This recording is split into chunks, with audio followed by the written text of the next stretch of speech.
എന്ത് പറ്റി? ചട പിടിച്ചത്. ഇതാണ് ഹെയറിന്റെ കണ്ടീഷൻ, തൊടാൻ പറ്റുന്നില്ല, അതാണ് അവസ്ഥ. ഓക്കെ, പറയൂ. എവിടെ നിന്ന് വരുന്നു?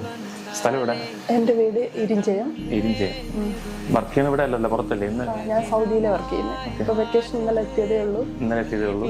ഫസ്റ്റ് ഹെയറിന്റെ പണിയാണ് ആദ്യം? അതെ, ആദ്യമായിട്ടാണ് ഇങ്ങനെ ട്രീറ്റ്മെന്റ് ഒക്കെ.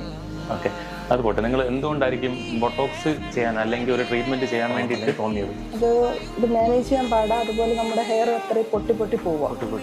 ഓക്കെ, അപ്പം ബൊട്ടോക്സിനെ കുറിച്ച് എന്തറിയാം, അല്ലെങ്കിൽ എന്തിനായിരിക്കും ബൊട്ടോക്സ് ചെയ്യുന്നത്? ഈ പൊട്ടുന്ന ഇതൊക്കെ മാറാനും ഹെയർ മാനേജ് ചെയ്യാൻ എളുപ്പമാണ്. തീർച്ചയായിട്ടും. അപ്പം അതറിഞ്ഞിട്ട് തന്നെയാണ് ചെയ്യുന്നത്, അല്ല നമ്മൾ നിർബന്ധിച്ചിരിക്കുന്നല്ലോ? ഇല്ല, ഒരുപാട് വീഡിയോസ് ഒക്കെ കണ്ടു. വീഡിയോസ് നേരത്തെ കാണാറുണ്ടോ? ഇവിടെ വന്നതിന് ശേഷം കണ്ടതാ? ഞാൻ ഈ ഒരു 7 മാസം കൊണ്ട് ഇങ്ങനെ കാണുന്നുണ്ട്. നന്നായി. ഓക്കെ, അപ്പോ ശരിക്കും ബൊട്ടോക്സ് ചെയ്യണത് അതിന് വേണ്ടി തന്നെയാണ് ഏറ്റവും കൂടുതലും ബൊട്ടോക്സ് ചെയ്യുന്നത്. അത് നമ്മൾ ഹെയർ മാനേജ് ചെയ്യാനും വേണ്ടിയിട്ടും. അതുപോലെ ഇത് ഇപ്പൊ കണ്ടത് ഇങ്ങനെ പിടിച്ചു കഴിഞ്ഞാൽ വിളിക്കുന്നില്ലേ? ഇതാണ് അവസ്ഥ.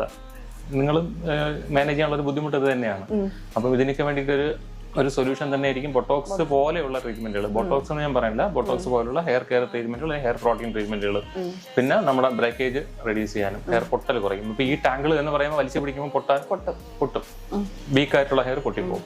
അപ്പം അതിന് വേണ്ടിയിട്ട് തന്നെയാണ് നമ്മൾ ഇങ്ങനെയുള്ള ട്രീറ്റ്മെന്റുകൾ ചൂസ് ചെയ്യണത്. അപ്പൊ നമ്മൾ ചെയ്യുന്ന സമയത്ത് ഞാൻ പറഞ്ഞില്ലേ, നമുക്കൊരു സ്ട്രൈറ്റിംഗ് ട്രീറ്റ്മെന്റ് അല്ലെങ്കിൽ കൂടി നമ്മൾ ചെയ്യുന്ന സമയത്ത് ഒരു പക്ക സ്ട്രൈറ്റ് ലുക്ക് ആയിരിക്കും ഇതിന് കിട്ടുന്നത്. അപ്പൊ അത് ക്രമേണ ഓരോ വാഷിലും ആയിരിക്കും അതിന് ചേഞ്ചസ് വരുന്നത്. അപ്പൊ നമ്മൾ ഒരു സ്ട്രൈറ്റിംഗ് ട്രീറ്റ്മെന്റ് അല്ലെങ്കിൽ കൂടി നമ്മൾ ചെയ്യുന്ന സമയത്ത് പക്ക സ്ട്രൈറ്റ് ലുക്ക് ആയിരിക്കും ഹെയർ. കാഴ്ചയ്ക്ക് ഒരു കറക്റ്റ് 2 ആഴ്ച കഴിയുമ്പോഴത്തേക്കും ആ ഒരു നല്ല സ്ട്രൈറ്റ് ലുക്ക് മാറി ഒരു വേവി ടെക്സ്ചറിലൊന്നും പോകില്ല, എന്നാൽ ആ സ്ട്രൈറ്റ് ലുക്കിന് ചെറിയ ചേഞ്ച് വരും. പിന്നെ പോകെ നിങ്ങൾ ഓരോ ഷാമ്പു വാഷിലും അത് മാറും. അങ്ങനെ ഒരു 40-45 ഷാമ്പു വാഷ് കമ്പനി പറയാനുണ്ട്. എന്നാൽ കൂടിയും 6 മാസം 8 മാസം 1 വർഷം വരെ ലാസ്റ്റ് ചെയ്ത കസ്റ്റമേഴ്സും ഉണ്ട്. അത് നിങ്ങൾ എങ്ങനെ സൂക്ഷിക്കും, അതുപോലെ നിങ്ങളുടെ ഷാമ്പു വാഷ് ആഫ്റ്റർ കെയർ എങ്ങനെ, നിങ്ങൾ ഉപയോഗിക്കുന്ന വെള്ളം എങ്ങനെ, അതെല്ലാം ഡിപ്പെൻഡ് ചെയ്തിരിക്കും ലാസ്റ്റ് ചെയ്യണത്. അപ്പൊ നമുക്ക് ഒരാൾക്കും ഇത്ര നാൾ ലാസ്റ്റ് ചെയ്യും എന്ന് പറഞ്ഞ് വിടാൻ പറ്റൂല. അപ്പം അത് ശരിക്കും ലാസ്റ്റ് ചെയ്യും നിങ്ങളുടെ കയ്യിലാണ്. നമ്മൾ ഇവിടെ നിന്ന് ചെയ്യേണ്ട രീതിക്ക് പ്രോപ്പറായിട്ട് ചെയ്ത് വിട്ടാൽ അത് ലാസ്റ്റ് ചെയ്യേണ്ടത് നിങ്ങൾ കെയർ ചെയ്യുമ്പോൾ ഇരിക്കും. ഓക്കെ, നമുക്ക് എന്തായാലും സ്റ്റാർട്ട് ചെയ്തിട്ട് നോക്കാം. എന്താണ് ആഫ്റ്റർ ബൊട്ടോക്സ്? അടിപൊളിയായിട്ടുണ്ട് എന്നുള്ളത് മുഖം കാണുമ്പോൾ അറിയാം. പറയും, എങ്ങനെ ഉണ്ടായിരുന്നു നിങ്ങളുടെ ബൊട്ടോക്സിന്റെ എക്സ്പീരിയൻസ്, അല്ലെങ്കിൽ ഹെയറിന്റെ ബൊട്ടോക്സ് ചെയ്ത് കഴിഞ്ഞിട്ടുള്ള ഹെയറിന്റെ കണ്ടീഷൻ അല്ലെങ്കിൽ അവസ്ഥ?